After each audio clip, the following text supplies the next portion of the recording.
Terkait kasus korupsi Pertamina, tim penyidik Kejaksaan Agung menyita 95 bundel dokumen serta barang bukti elektronik berupa 2 unit ponsel dari hasil penggeledahan di PT Orbit Terminal Merak, kawasan Cilegon, Banten. Sementara itu dari kediaman Riza Khalid, kawasan Panglima Polim, penyidik berhasil menyita sebuah DVR. Kapus Penkum Kejaksaan Agung, Harli Siregar menyebut tim penyidik masih menganalisis keterkaitan dari sejumlah barang bukti yang berhasil ditemukan dari PT OTM dan kediaman Riza Khalid Kamis kemarin.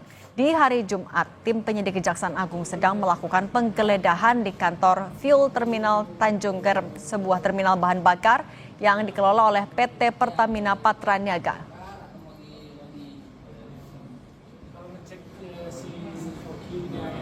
Di daerah Cilegon, ya, tepatnya di PT OTM, penyidik juga berhasil menyita setidaknya 95 bundel berupa dokumen yang terkait dengan berbagai administrasi persuratan dan kontrak. Kemudian membawa barang bukti elektronik di salah satu rumah di Jalan Panglima Polim, dan dari sana penyidik membawa dan menyita berupa DVR, ya, serta CCTV.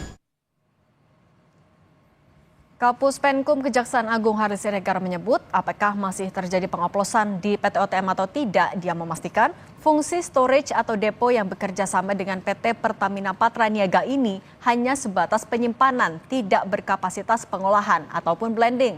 Sementara depo BBM PT Orbit Terminal Merak atau depo BBM yang diduga menjadi tempat penyimpanan dan pengoplosan Pertamax masih beroperasi dan beraktivitas seperti biasa usai penggeledahan oleh Kejagung.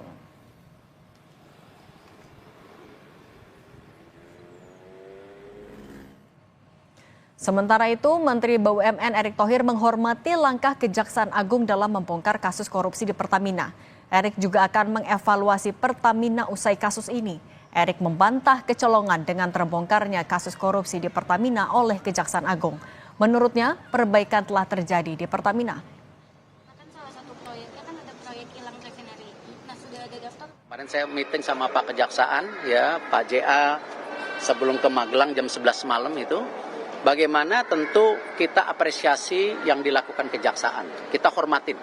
Seperti dulu kita sama-sama Kejaksaan, kasus Asabri, Jiwasraya, Garuda, kita berpartisipasi. Nah sama, di Pertamina sendiri tentu kita akan review total. Seperti apa nanti bisa perbaikan-perbaikan yang kita lakukan ke depannya. Ya, banyak yang bicara bagaimana peran SKK Migas, bagaimana peran Menteri SDM, bagaimana Menteri BUMN, bagaimana juga lain-lain. Nah ini yang kita konsolidasikan, kita harus berikan solusi. Seperti yang Pak Presiden selalu bilang antara menteri ini berkomunikasi. Dan insya Allah saya sama Pak Belil bisa kasih solusi ini. Ya, dan kita sama-sama petakan mana yang kita bisa lebih efisiensi. Dalam keterangan pada Rabu lalu, Kejaksaan Agung menemukan adanya upaya pengoplosan untuk memproduksi BBM jenis Pertamax dalam kasus korupsi yang melibatkan PT Pertamina. Pernyataan ini disampaikan Direktur Penyidikan Jampitsus Kejagung Abdul Kohar yang membantah keterangan jajaran Direksi Pertamina Patraniaga dalam rapat dengar pendapat dengan Komisi 12 DPR. Abdul Kohar menyebut dari keterangan saksi dan bukti yang dikumpulkan penyidik, tersangka mengaku membeli RON yang lebih rendah dan dioplos menggunakan zat tertentu untuk menjadi RON 92. Tersangka juga menjual BBM oplosan ini dengan harga BBM Pertamax. Pengoplosan terjadi diduga di kilang PT Orbital Terminal Merak yang dimiliki salah satu tersangka.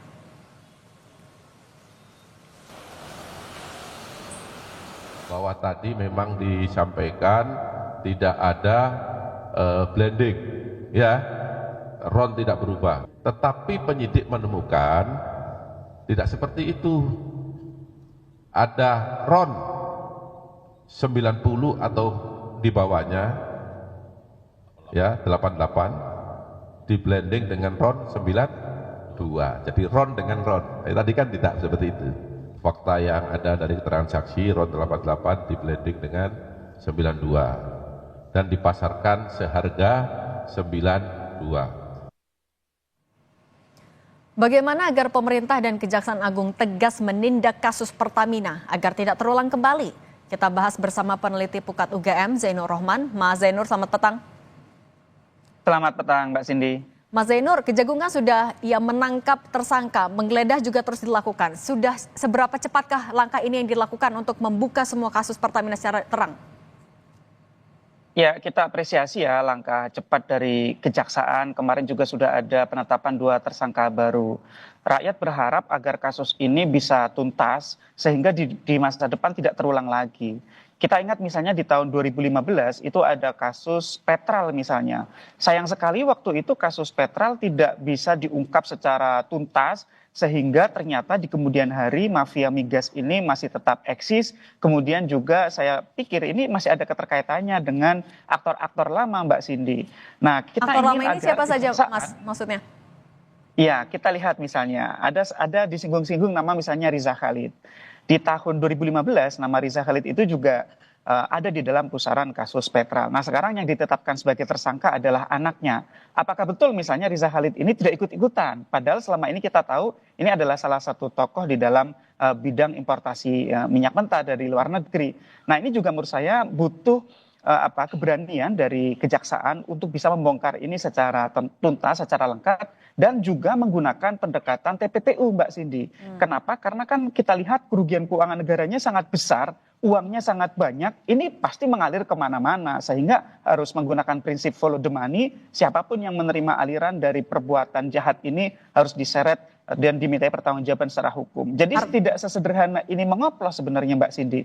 Mulai dari awal, Mbak Cindy, itu sudah ada niat jahat, misalnya menurunkan produksi kilang sehingga ada alasan untuk impor. Yang kedua, untuk impornya itu, brokernya itu ditentukan padahal seharusnya menggunakan sistem lelang. Itu sudah ada pemenangnya sebelum lelang. Harganya sudah ditetapkan dengan permufakatan jahat, padahal seharusnya harga itu harus menggunakan HPS. Juga ada markup, Mbak Cindy, ketika shipping, ketika pengapalan, itu juga ada markup lagi. Jadi sebenarnya ini adalah kejahatan yang sangat terencana, tidak sekadar isu pengoplosan gitu ya. Itu Mbak Cindy. Nah, artinya kalau dari TPPU itu akan bisa membongkar lebih banyak lagi siapa saja yang terlibat ya, Mas? Pintu masuknya dari situ?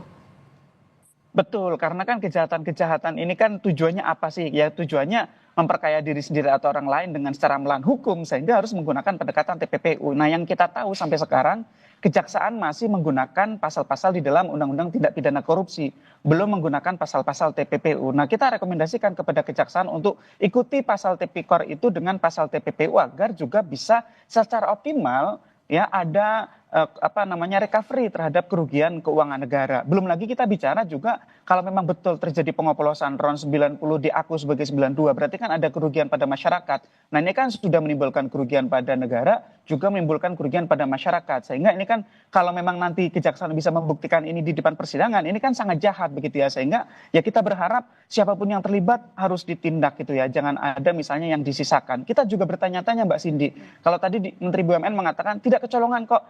Lah gimana dari 2018 sampai 2023, 5 tahun kejahatan ini berlangsung, tidak ada yang meniup peluit, tidak ada temuan di dalam pengawasan. Apa itu bukan kecolongan? Menurut saya ini bukan lagi kecolongan, Mbak Cindy. Ini kebobolan ya, ini pencurian di siang hari tanpa ada yang tahu begitu. Sehingga menurut saya juga itu harus dilakukan telisik oleh Kejaksaan siapa saja ya yang kemudian menerima misalnya hasil dari kejahatan, apakah juga misalnya sampai kepada pejabat-pejabat di pemerintah atau di institusi-institusi pengawas, ya kita juga bertanya-tanya, apakah selama ini pengawasan internal tidak jalan, pengawasan eksternal juga tidak jalan, kejahatan berlangsung bertahun-tahun, Mbak Cindy. Nah, Mas Zainur, artinya urgensi kan juga sempat disinggung, apakah perlu atau tidak memeriksa Ahok yang juga pernah duduk di kursi komisaris? Anda melihat urgensinya seperlu itukah juga untuk diperiksa secara cepat untuk membongkar kasus ini? Tentu ya, komisaris kan ini ada komisarisnya Patra Niaganya, mungkin juga terkait dengan holdingnya di Pertaminanya ya, semua harus diperiksa gitu ya. Kalau untuk Patra Niaga, komisaris itu kan punya kewajiban untuk melakukan fungsi pengawasan.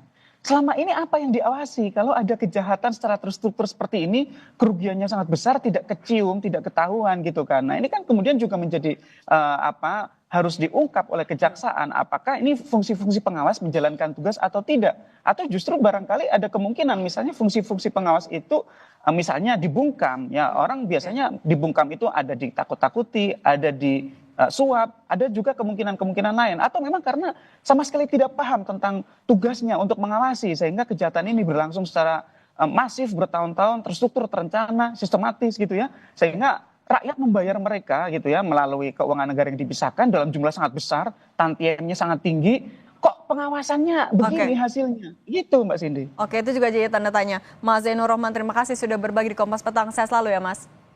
Terima kasih, selamat sore.